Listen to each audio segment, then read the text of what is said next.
जय काढ़ सिद्ध। अभी देखिए, हमें ज्ञान प्राप्त करना है, प्राप्त करना है। महत भाग्य से मनुष्य शरीर हमें प्राप्त हो गया है। तो मनुष्य शरीर का सबसे बड़ा कार्य क्या होता है? आत्मज्ञान प्राप्त करना, खुद का ज्ञान प्राप्त करना। तो खुद का ज्ञान प्राप्त करने के लिए हमें क्या करना चाहिए? विवेक और वैराग्य होना चाहिए। अभी विवेक का संक्षिप्त में मैं बताना चाहता हूं। विवेक यानी क्या है? परब्रह्म वस्तु कोई अलग है और मैं कोई अलग है, इसका अर्थ हो गया हीन विवेक। और जब भी हम बताते हैं कि परब्रह्म वस्तु मैं ही हूं, यह हो गया विवेक। अभी वैराग्य देखिए, वैराग्य तो वैराग्य कैसा होना चाहिए? अभी शिव प्रभु का वैराग्य देखिए ना, कैसे शिव प्रभु वैराग्य है। हाँ, पार्वती माता से शादी होगी उनकी, तो वो वैरागी जो होते, वैरागी तो वैराग्य संसारी बन गए। लेकिन संसारी बनने के बाद उनका वैराग्य छूट गया क्या? नहीं, नहीं छूटा। देखो क्या होता है, वैराग्य के बारे में एक संक्षिप्त में एक बात बताना चाहता हूं। क्या होता है देखो, एक महिला रहती है, महिला तरुणी रहती है, उसका बेटा हो गया है, और वो बेटा क्या करता है? तो बेटा जो है ना, तो उसे ये होती सर्दी है, सर्दी जो कहे ना, सर्दी होती है और नाक से ये पानी पानी पड़ता है। वो डॉक्टर के पास जाती है और डॉक्टर बताती है, अरे बेटा तुम ऐसा करो, तुम आइसक्रीम खाती है क्या? हाँ खाती हो, मुझे तो आइसक्रीम बहुत बढ़िया लगता है। तो देखो अभी तुम आइसक्रीम मत खाना। क्यों? देखो तुम आइसक्रीम खाती है, इसलिए तुम्हारे वजह से ये बेटों को सर्दी होती है। ये हो गया ना, तो ये क्या होता है? तुम्हारे वजह से होती है। लेकिन तुम आइसक्रीम खाना छोड़ देगी तो उसको सर्दी नहीं हो जाएगी, बुखार नहीं आएगा।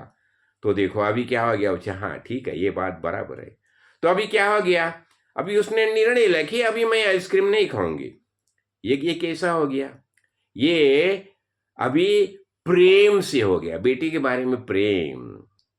आइसक्रीम तो मुझे बहुत अच्छा लगता था उसे, लेकिन अभी बेटे के बारे में प्रेम निर्माण हो गया।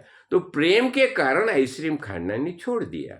यानी ये क्या हो गया? ये वैराग्य हो गया, आइसक्रीम के बारे में वैराग्य निर्माण हो गया। लेकिन ये प्यार से, बच्चे के बारे में जो प्यार है, तो ऐसा ही होना चाहिए। ये वैराग्य कैसा निर्माण होना चाहिए? प्यार से निर्माण होना चाहिए।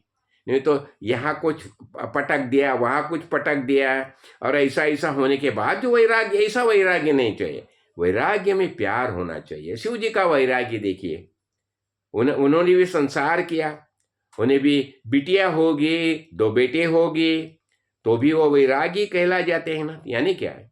विगत राग, यानी किसी भी कारण किसी के बारे में प्यार भी नहीं और नफरत भी नहीं, ये वैराग्य हो गया। यानी और विगत राग, और वैरी किसे बताया जाता है? महाराज बता देते काढ़े, हमारे काढ़ा स्वामी, कि ये पंच षड्रिपु जो है ना, तो उसे ये हमारे वैरी है। वैरी यानी हमारे ऊपर वो पे करते हैं, ये अमल करते हैं। तो काम, क्रोध, लोभ, मोह, मद और मत्सर, ये वैरी हो गए। तो ये वैरी है, तो उनके बारे में राग, यानी उन्हें छोड़ना चाहिए। राग, देखो राग का अर्थ होता है प्यार भी होता है, लेकिन ये राग कैसा होना चाहिए? ये राग में प्यार भी नहीं है और नफरत ही नहीं है, सहज अवस्था है। तो हमें क्या करना चाहिए? जब हमें ज्ञान प्राप्त करना होगा ना, जब भी हम ये वेद में प्रवेश करते हैं, उपनिषद में प्रवेश करते हैं, प्रस्थानत्रयी में प्रवेश करते हैं, तो हमारा अंतःकरण से वैराग्य निर्माण होना चाहिए। तो वैरी है, उसके बारे में हमें अलिप्त रहना चाहिए। तो ये बात हो जाती है। तो इसलिए बताया जाता है विवेक और वैराग्य।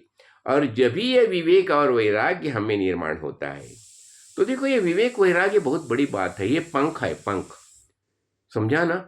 ये अभी ये तोता जो है ना, देखा ना हम, तोता है किसे लकड़ी से पकड़ के रहता है, हाँ, भूल जाता है मुझे तो पंख है करके, हाँ, और वो उसे जब गट पकड़ लेता है, हाँ, तो समझो उसने छोड़ दिया तो छूट गया। तो इसलिए हमें क्या करना चाहिए? हमारे विवेक और वैराग्य, हमारे 2 ये पंख है, पंख, ये फैलाने चाहिए, फिर हम मुक्त हो गए, ऐसा हो जाता है। तो ये नलिका यंत्र में जो फंस गया है तोता, उसे छूटना होगा तो उसे उसके पंख फैलानी चाहिए। पंख क्या है? विवेक वैराग्य पंख है।